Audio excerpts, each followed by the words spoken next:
ಆತ್ಮೀಯ H16 news ಅರ್ಥಾತ್ ಸೀತಾರಾಮ್ ನ್ಯೂಸದ ವೀಕ್ಷಕರೇ, ನಾನು ನಿಮ್ಮವ ಎಂ ಆಯುಧ ಮಲ್ಲಪ್ಪ ಜೊತೆವರು. ತಾವು ಈಗ ಸುದ್ದಿಗಳ ಲೋಕಕ್ಕೆ ಎಂಟ್ರಿ ಹೊಡಿತಾ ಇದ್ದೀರಿ. ಈ ಸುದ್ದಿಗಳನ್ನು ಪ್ರತಿಯೊಂದು ನೋಡೋ ಜೊತೆಗೆ ನಿಮ್ಮ ಅಭಿಪ್ರಾಯಗಳನ್ನು ಹಂಚ್ತಾ ಇರಿ. ಯಾಕಂದರೆ ಈ ಸುದ್ದಿಗಳು ನಿಮಗಾಗಿ, ನಿಮ್ಮ ಬದುಕಿಗಾಗಿ, ನಿಮ್ಮ ವೈಚಾರಿಕೆಗಾಗಿ, ನಿಮ್ಮ ತಿಳುವಳಿಕೆಗಾಗಿಯೂ ನಿಮಗೂ ಗೊತ್ತು. ಜೊತೆಗೆ ನಮಗೂ ನಿಮ್ಮೊಂದಿಗೆ ಇದೊಂದು ಮಾತಾಡುವಂಥ ಜೊತೆಗೆ ಸುದ್ದಿಗಳನ್ನು ಬಿಡುವಂಥ ಕೆಲಸ. ಈ ಕೆಲಸದಲ್ಲಿ ನಾವು ನಿಮ್ಮೊಂದಿಗಿದ್ದೀವಿ ಅಂತ ಹೇಳ್ತಾ ನೋಡ್ತಾ ಇರಿ ಈ ಸುದ್ದಿಗಳನ್ನು.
ರೈತರ ಮನೆಗೆ ಹೋಗ್ತಕ್ಕಂಥ ಒಂದು ಯಾತ್ರೆ, ರೈತರ ಪಟ್ಟಿಗೆಯಿಂದ ಉದ್ಭವಗೊಳ್ತಕ್ಕಂಥ ಒಂದು ಯಾತ್ರೆ, ನಂದಿ ಕೃಷಿ ಉತ್ಥಾನಕ್ಕಾಗಿ, ನಂದಿ ಕೃಷಿ ಪುನರುತ್ಥಾನಕ್ಕಾಗಿ ಈ ಯಾತ್ರೆಯನ್ನು ಪೂಜ್ಯ ಶ್ರೀ ನಂದಿವೇಣಿ ಶಿವಕುಮಾರ ಮಹಾಸ್ವಾಮೀಜಿಗಳು ಇದನ್ನು ಕೈಗೊಂಡಿದ್ದಾರೆ.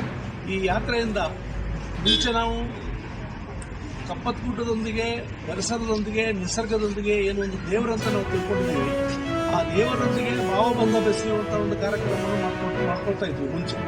ಈಗ ಅದನ್ನು ಭಕ್ತಿ ಭಾವಬಂಧ ಬೆಸಿಗೆ ಸಾರ್ವಜನಿಕರೊಂದಿಗೆ, ಕರ್ನಾಟಕದ 7,700 ಕೋಟಿ ಜನರೊಂದಿಗೆ ಇದನ್ನು ಒಂದು ಭಾವಬಂಧ ಬೆಸಿಗೆಯನ್ನಾಗಿ ಮಾಡೋದು ಒಂದು ಉದ್ದೇಶ. ಎರಡನೇದು ಕಪ್ಪತ್ಕೂಟದ ರಕ್ಷಣೆ ಆಗಬೇಕು. ಅದಕ್ಕಿಂತ ಹೆಚ್ಚು ಮುಖ್ಯ ನಮ್ಮ ಒಂದು ಇಚ್ಛೆ ಏನಿದೆ ಅಂದರೆ ನಂದಿ ಕೃಷಿ ಪುನರುತ್ಥಾನ ಆಗಬೇಕು. ಈ ನಂದಿ ಕೃಷಿಯಿಂದ ನಮ್ಮ ಭೂಮಿಯ ಫಲವತ್ತತೆಯನ್ನು ಹೆಚ್ಚಿಸಬೇಕು. ಶುದ್ಧವಾಗಿರ್ತಕ್ಕಂಥ ಧಾನ್ಯಗಳನ್ನು, ಶುದ್ಧವಾಗಿರ್ತಕ್ಕಂಥ ಆಹಾರ ಧಾನ್ಯಗಳನ್ನು ನಮ್ಮ ಮುಂದಿನ ಪೀಳಿಗೆಗೆ ವಹಿಸಿಕೊಡಬೇಕು, ಅವರಿಗೆ ಪೂರೈಸಬೇಕು ಅನ್ನೋ ಸಲುವಾಗಿ ಇವತ್ತಿನಿಂದಲೇ ಈ ಆಂದೋಲನ, ನಿರಂತರವಾದಂಥ ಆಂದೋಲನ ನಡೀತಾ ಇದೆ. ಅದಕ್ಕೆ ದಯವಿಟ್ಟು ಎಲ್ಲ ರೈತರು ನಮ್ಮ ಜೊತೆಗಿದ್ದಾರೆ, ಎಲ್ಲ ಪರಿಸರ ಆಸಕ್ತರು ನಮ್ಮ ಜೊತೆಗಿದ್ದಾರೆ. ಅನೇಕ ಸಂಘ ಸಂಸ್ಥೆಗಳು ಇದ್ದಾವೆ.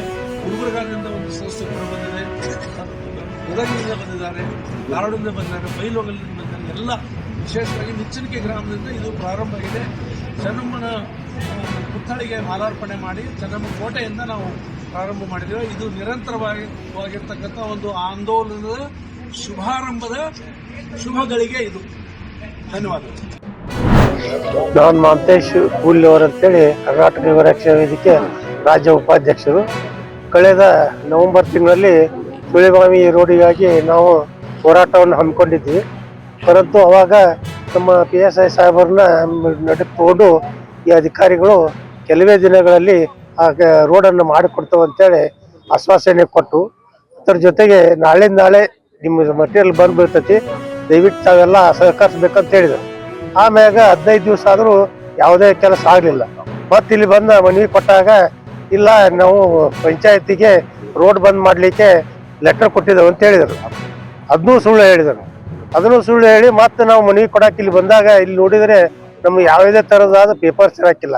ಅವಾಗ ಇಲ್ಲಿ ಅಸಿಸ್ಟೆಂಟ್ ಇಂಜಿನಿಯರ್ ಇದ್ದವಂಥವ್ರು ನಮಗೆ ಏನು ಹೇಳಿದ್ರು ಅಂತಂದ್ರೆ, ಇಲ್ಲ ಎಲ್ಲ ಆಗಿದೆ, ನಿಮ್ಮದು ಏಜೆನ್ಸಿಯನ್ನು ಫಿಕ್ಸ್ ಮಾಡಿ ಕೊಡೋದು ಅಷ್ಟೇ ಉಳಿದೈತಿ ಅಂತ ಕೇಳಿದ್ರು. ಆಮೇಲೆ ಮತ್ತೊಬ್ಬ ಇಂಜಿನಿಯರ್ ಕೇಳಿದ್ರೆ ರೀ, ಅದು ಯಾವ ಡಾಕ್ಯುಮೆಂಟ್ಸು ಇಲ್ಲ, ಯಾವ ಸ್ಯಾಂಕ್ಷನು ಇಲ್ಲ. ಅದು ಇದ್ದಿದ್ರೆ ಇವತ್ತು ನಾವು ಇಲ್ಲಿ ಮಠ ಬರೋದು ಪ್ರಾಬ್ಲಮ್ ತಪ್ಪಿತ್ತು. ಆಮೇಲೆ ಅವ್ರು ಬಂದು ಕಾಗದ ನಮಗೆ ತೋರಿಸಿದ್ರೆ ಇಷ್ಟೆಲ್ಲ ಯಾಕೆ ಆಗ್ತಿತ್ತು? ಇದೆಲ್ಲ ಗೋಲ್ಮಾಲ್ ಇದೆ, ಸುಳ್ಳು ಹೇಳ್ತಾ ಇದ್ದಾರೆ, ರೈತರನ್ನ ದಾರಿ ತಪ್ಪಿಸ್ತಾ ಇದ್ದಾರೆ. ಮೊದಲೇ ಮಾಡಿದಂಥ ರೋಡು ಅದು ಕಳಪೆ ಮಟ್ಟದ ಮಾಡಿದ್ದಾರೆ. ಅದರ ಜೊತೆಗೆ ರೈತರಿಗೆ ಹೊಲಕ್ಕೆ ಚಕ್ಕಡಿ ಎತ್ತು ಮತ್ತು ನಾವಾಗಲಿ ಜನರು ಹೋಗಕ್ಕೆ ಭಾಳ ತೊಂದರೆ ಐತಿ. ಆ ಥರ ಸಂಬಂಧಪ್ಪ ಅಂದ್ರೆ 2-4 ಸೈಡ ಗೋಡೆ ಕಟ್ಟಿದ್ದಾರೆ. ಆ ಗೋಡೆ ಕಟ್ಟಿದ್ರಿಂದ ಯಾರಿಗೂ ದಾಟಕ್ಕೆ ಬರೋಂಗಿಲ್ಲ.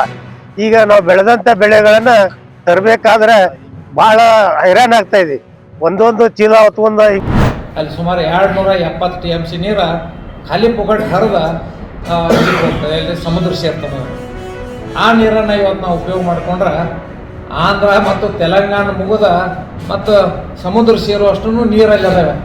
ಅದಕ್ಕೆ ನಾವು ಕೇಂದ್ರಕ್ಕೆ ಇವತ್ತು ಅದ್ರ ಜೊತೆಗೆ ನಾವು ರಾಜ್ಯ ಸರ್ಕಾರ ಮಾನ್ಯ ಸಿದ್ದರಾಮಯ್ಯ ಸರ್ಗೆ ನಾವು ಏನು ವಿನಂತಿ ಏನು ಮಾಡ್ಕೊಂಡು ತಾವೆಲ್ಲರೂ ಕೂಡ ಒಳ್ಳೆ ಇದನ್ನದಲ್ಲ, ಸಾಕಷ್ಟು ಇವತ್ತು ನಮ್ಮ ಭಾಗ ಅಭಿವೃದ್ಧಿ ಆಗ್ತದೆ. ಇದನ್ನು ನೀವು ಮಾಡಿದ್ರೆ ಅನುಕೂಲ ಆಗ್ತೈತಿ. ನೀವು ರಾಜ್ಯ ಸರ್ಕಾರ ಕೇಂದ್ರದ ಮೇಲೆ ಒತ್ತಡ ತಂದು ಇವತ್ತು ಇಲ್ಲಿ ಪ್ರಭಾವಿಗಳು ಅನೇಕರು ಅದಾರೆ. ಇವತ್ತು MP ಅದಾರೆ BJPಯಿಂದ.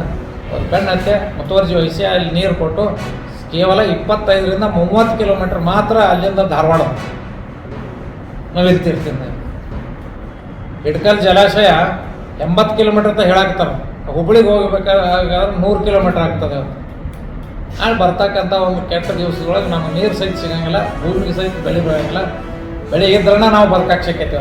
ಗಾಳಿಯಿಂದ ಬರೀ ಹಂಗೆ ಸುಮ್ಮ ಯಾವ್ದಾರ ಇದರಿಂದ ನಂಗೆ ಬದುಕಕ್ಕೆ ಶಕ್ಕಿಲ್ಲ.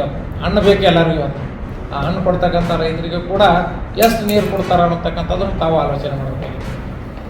3 ತಿಂಗಳು ರಬ್ಬಿ ಸೀಸನ್, ಖರೀಫ್ ಸೀಸನ್ 3 ತಿಂಗಳು, 6 ತಿಂಗಳ ಸೀಸನ್ದಾಗ 2 ಸೀಸನ್ದಾಗ ಕೊಡ್ತಾರೆ. ಇವತ್ತು ಇಂಡಸ್ಟ್ರಿಗೆ ಮತ್ತು ನಮ್ಮ ಬಳಕೆಗೆ ಏನಿಲ್ಲ ದಿನಬಳಕೆಗೆ ನೀರು ಕುಡಿಯೋಕೆ ಬಳಕೆ ಆದ್ರೆ 24 ತಾಸೂ ಕೊಡಬೇಕು.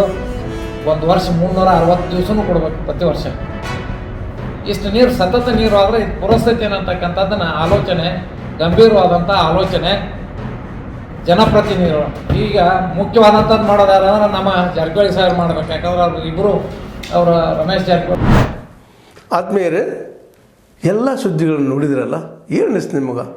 ಇದರಲ್ಲೇ ನಿಮ್ಗೆ ಲೈಕ್ ಆಗಿರ್ಬೋದು, ಡಿಸ್ಲೈಕು ಆಗಿರ್ಬೋದು, ಕಾಮೆಂಟ್ ಬೇಡಪ್ಪ ಅಂತೂ ಅನಿಸಿರ್ಬೋದು, ಕಾಮೆಂಟ್ ಮಾಡಬೇಕಪ್ಪ ಅನಿಸಿರ್ಬೋದು, ಶೇರ್ ಮಾಡಬಾರ್ದಪ್ಪ ಅನಿಸಿರ್ಬೋದು, ಅದು ಮಾಡಬೇಕು ಅನಿಸಿರ್ಬೋದು. ಏನಾದರೂ ಆಗಲಿ ಶೇರ್ ಮಾಡ್ತಾಯಿರಿ, ಈ ನ್ಯೂಸ್ಗಳನ್ನ ಹಂಚ್ತಾ ಇರಿ, ಜೊತೆಗೆ ಇದಕ್ಕೆ ಸಬ್ಸ್ಕ್ರೈಬ್ ಆಗ್ತಾಯಿರಿ ಅಂತ ಹೇಳ್ತಾ H60 ನ್ಯೂಸ್ ಅರ್ಥಾತ್ ಹೇ ಸೀತಾರಾಮ್, ಇದು ಸತ್ಯದ ಕೈಗೆ ನಡಿ. ವಂದನೆಗಳು.